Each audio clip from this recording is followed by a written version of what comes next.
बिस्मिल्लाहिर्रहमानिर्रहीम। अस्सलाम वालेकुम। तो व्यूअर्स, आज मैं आपके लिए दो तरह की चटनियों की रेसिपी लेकर आई हूँ जो कि आपकी रमज़ानुल मुबारक में बहुत काम आने वाली हैं। एक इमली की चटनी और दूसरी हरी चटनी हम बनाने जा रहे हैं। ये भी बहुत चटपटी और लजीज बनती है। सबसे पहले हम इमली की चटनी बनाना स्टार्ट करेंगे।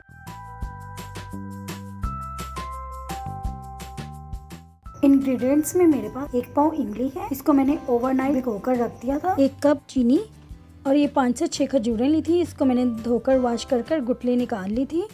काला नमक हाफ टी स्पून है। लाल मिर्च पिसी हुई हाफ टी स्पून। नमक half tea spoon. Chaat masala 1 teaspoon. ज़ीरा 1 teaspoon. Kalonji half tea spoon और कुटी हुई लाल मिर्च ये भी हाफ टी स्पून है। मसाले आप अपनी मर्ज़ी से ले सकते हैं, कम या ज़्यादा कर सकते हैं। यहाँ मैंने स्ट्रेनर ले लिया है और ये इमली का पल्प हम सबसे पहले बनाएंगे। इसके लिए मैं सारी इमली जो है वो स्ट्रेनर के ऊपर डाल दूंगी और इसकी गुठलियाँ निकाल लेंगे हम। इस तरह चम्मच की मदद से आप प्रेस कर लें। पहले जितना इसके साथ पल्प निकलता है वो निकाल लें। इस तरीके से अब मैं हाथ पे ग्लव डाल के हाथों की मदद से निकालूंगी। यहाँ आपको बहुत मेहनत करनी पड़ेगी, तो सबसे पहले तो आपने घबराना नहीं है और आराम आराम से इस तरह थोड़ी मेहनत से, मुशक्क़त से इस तरीके से गुठलियाँ निकालते जाएं और पानी की भी मदद लेकर पानी ऊपर डाल के इस तरह से।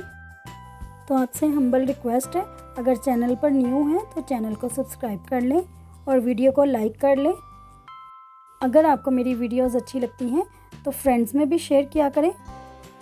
ये देखें, यहाँ पे हमारा काम हो चुका है। इमली का पल्प जो है वो नीचे बाउल में जा चुका है। गुठलियाँ भी निकल चुकी हैं। ये देखें, इस तरीके से मैंने इमली का पल्प निकाल लिया है।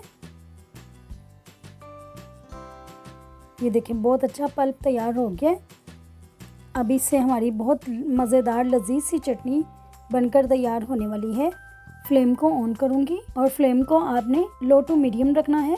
सबसे पहले एक वोक लूँगी और उसमें सारा इमली का पल्प डाल दूँगी और डाल के इसको बॉयल आने देंगे।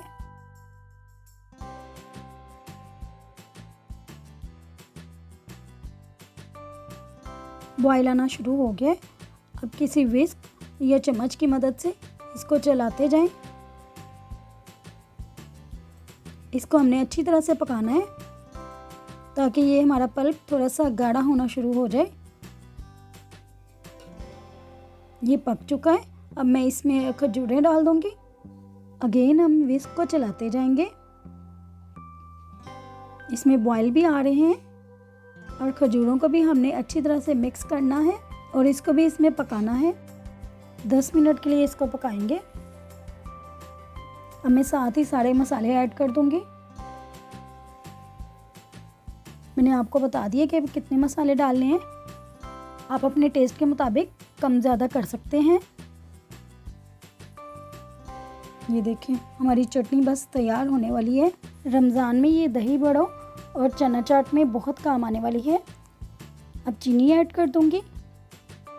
चीनी हमने लास्ट पे ऐड करनी है। चीनी की जगह आप शक्कर भी ले सकते हैं और गुड़ भी ले सकते हैं, लेकिन मैंने यहाँ पे चीनी का यूज़ किया है।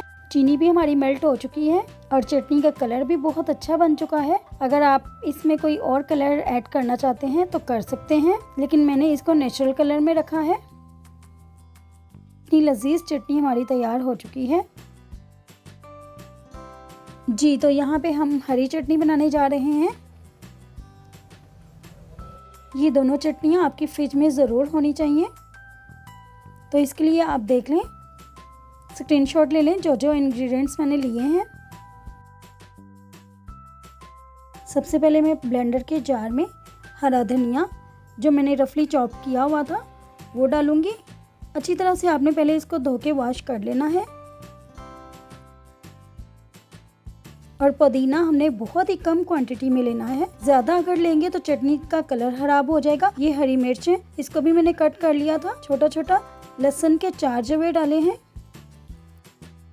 काला नमक 1 टीस्पून डाल रही हूँ। सफ़ेद नमक भी 1 टीस्पून डालना है और साथ ही इसमें लेमन जूस ऐड कर दूंगी। लेमन जूस डालने से इसका कलर बहुत अच्छा बनेगा।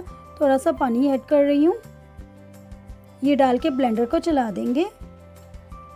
इसको भी बनाना बहुत ही आसान है।